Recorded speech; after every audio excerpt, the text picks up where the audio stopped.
Hey guys, it's Patrick from School of Fish. Today we are going to be checking out an assortment of lures, and really we're just cracking the surface because there are so many options and new innovations that come out all the time. But we are going to talk about chatterbaits, buzzbaits, different types of frogs, propeller baits, poppers, skitterwalks, hula poppers, lipless crankbaits, and crankbaits that have different shapes and different lengths of their lips. So let's dive into learning a little bit more about lures, the conditions we use those lures in, the colors we choose, and the actions that we get from different types of lures. Let's do it.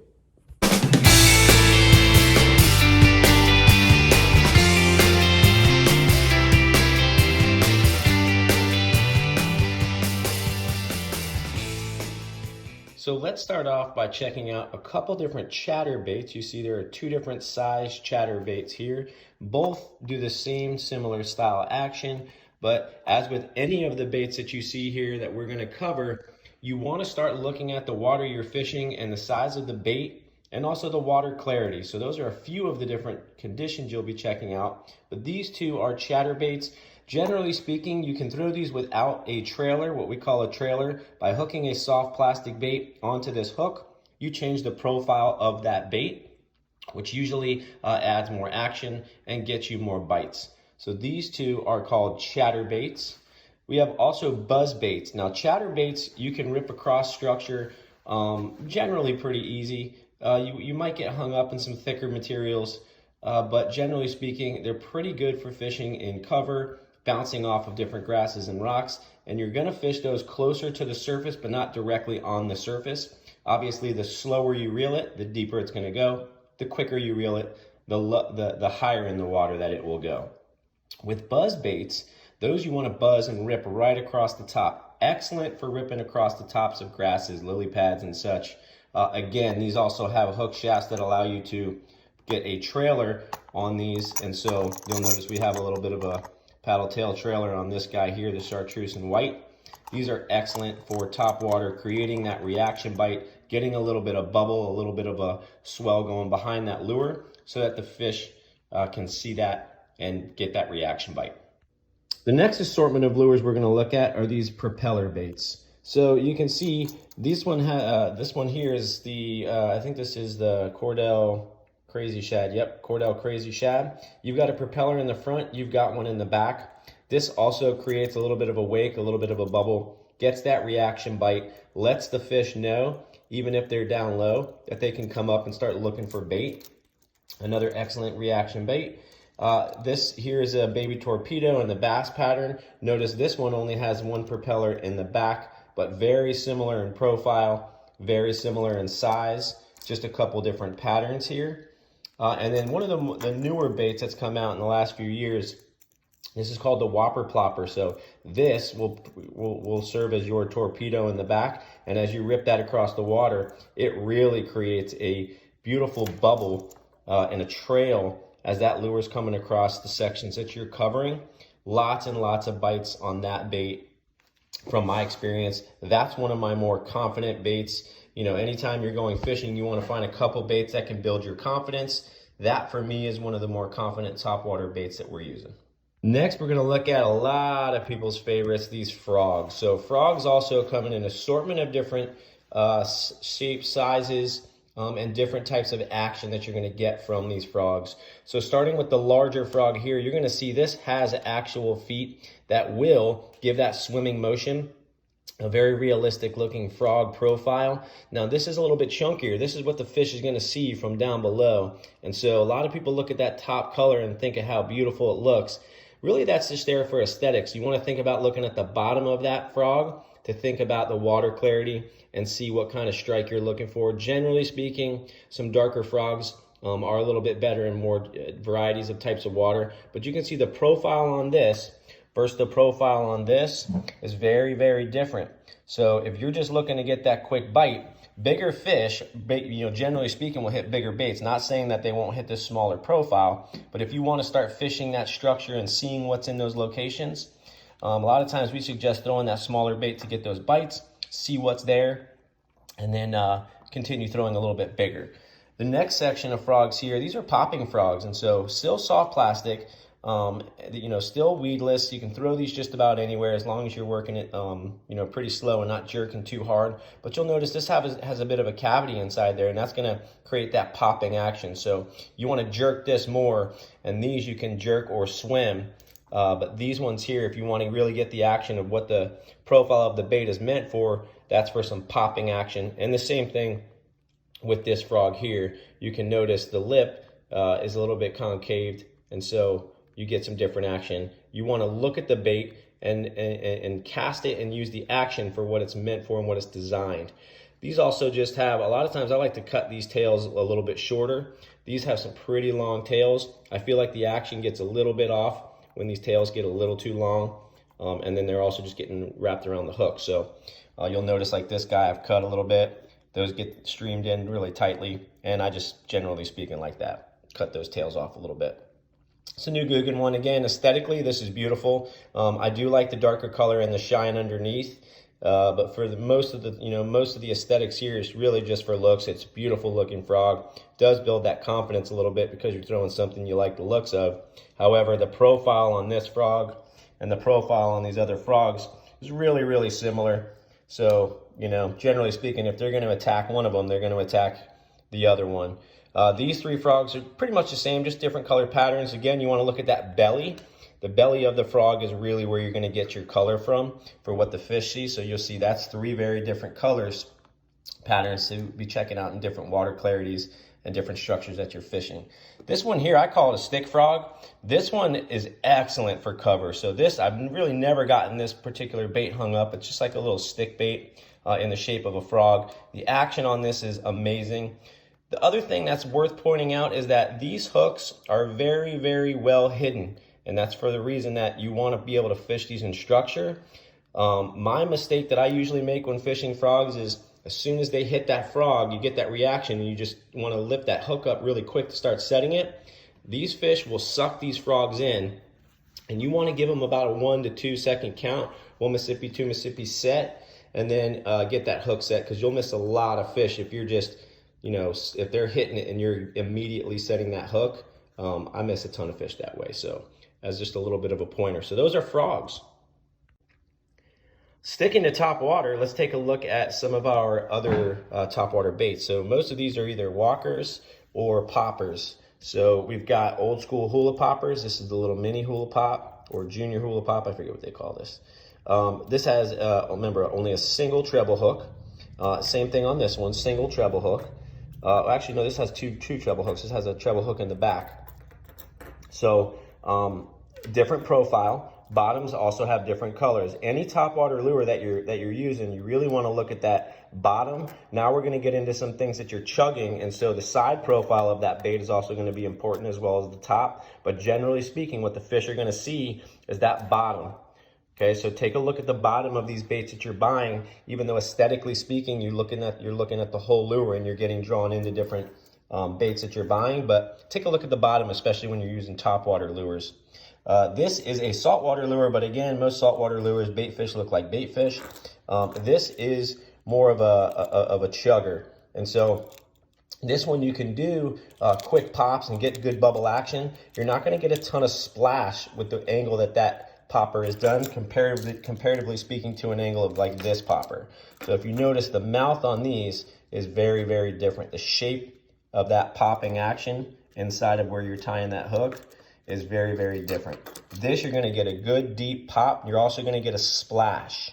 So a little bit more action, a little bit more, violence on the chug versus this. This is almost right between a skidder and a popper, but it does have that popping lip.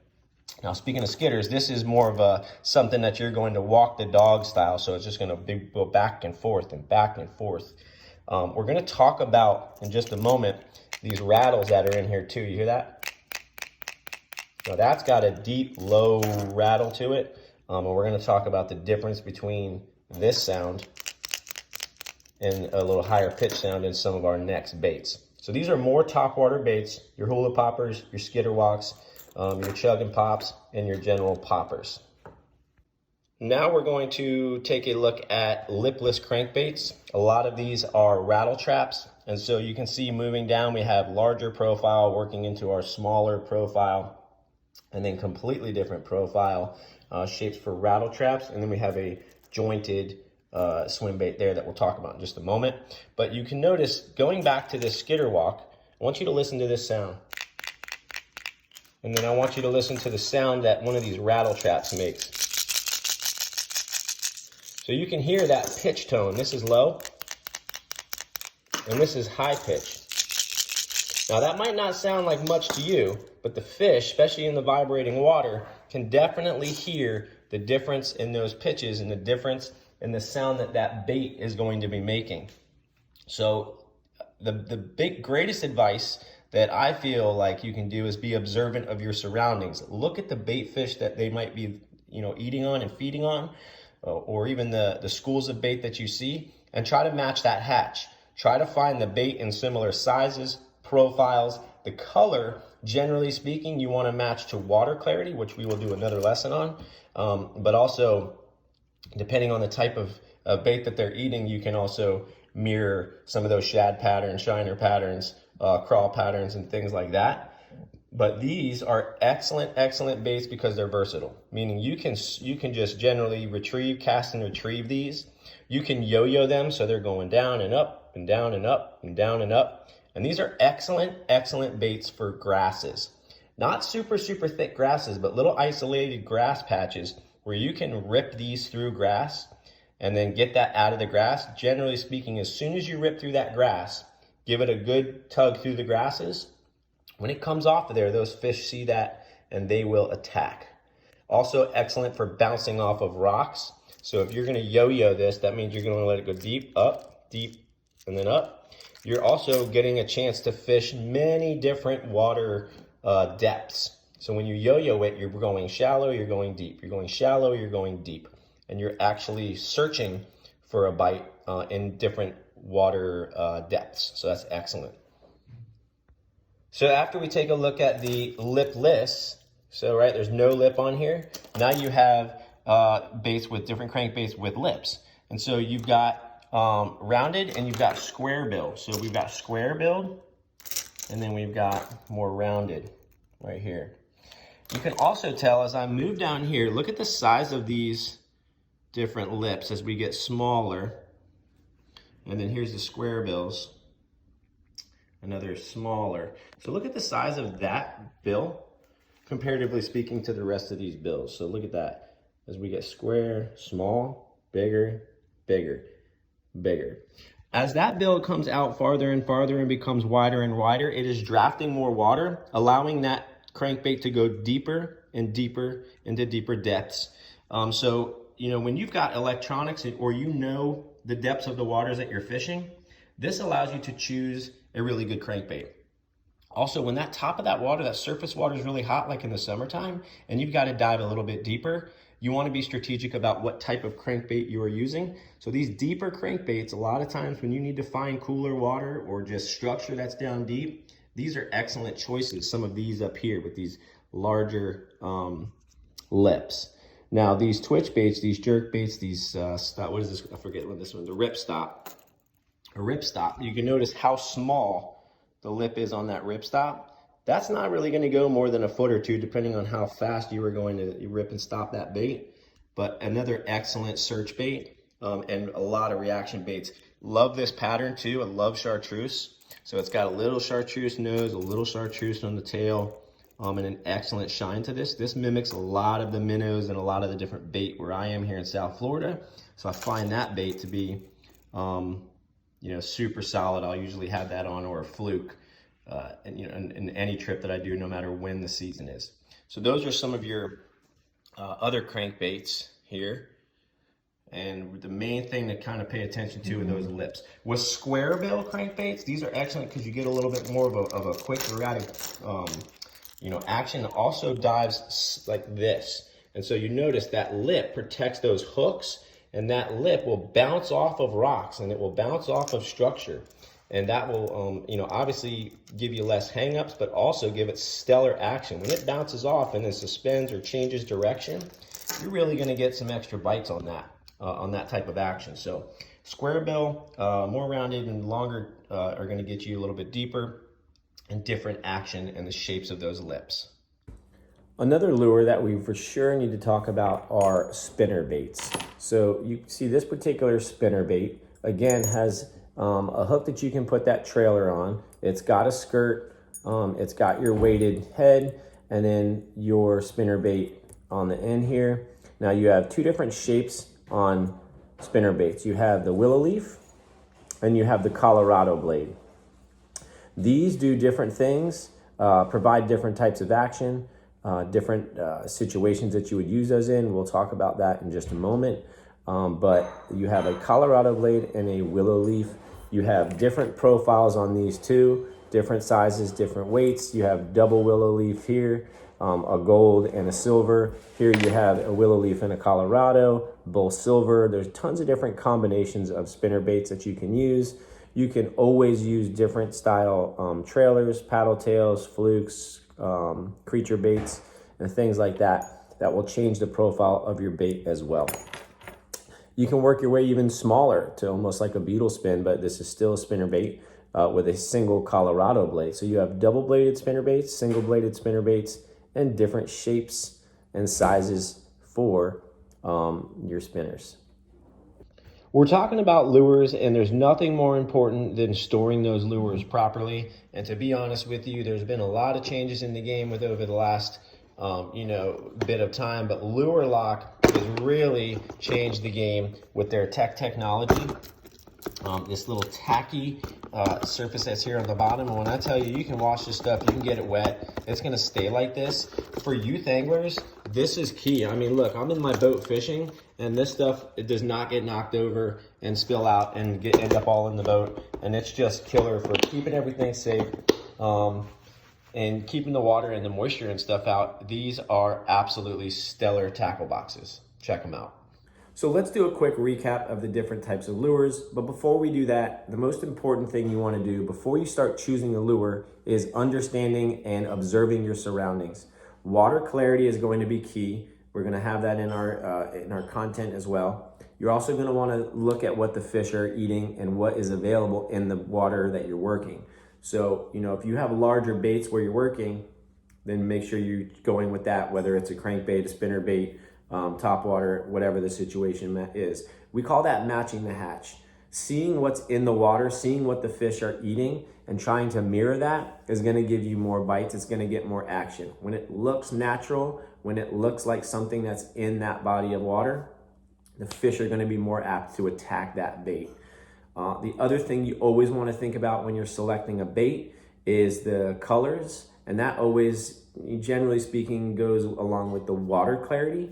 We're going to do a lesson on water clarity too, but you always want to be thoughtful. We talk about this in all of our lessons. The more thoughtful you are, the more you think about conditions and different variables and matching things to different situations, the greater chance you're going to have of getting that bite and searching for more fish.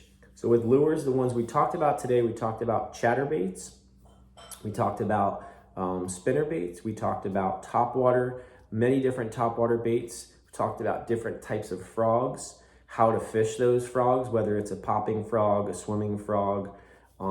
We also talked about lipless crankbaits, like rattle traps, and we talked about crankbaits that have lips. We have square-billed crankbaits that are better for angling down a little bit harder, bouncing off of rocks and structure. The longer that lip is, remember, when we start getting to more rounded situations on the bill, the longer that lip is, the more water is going to hit that lip and the deeper that is going to drive the lure. So you want to be thoughtful about where you're fishing. If it's deep water, you can test out those deeper water crankbaits, the deeper water lures. If the water's not deep, you're going to be getting into, dragging it into some stuff that you're just going to get hung up on all day. So always be thoughtful, always observe, and always put yourself in the best situation for catching more fish. All right? Later. And the crazy thing is, that's just the hard baits.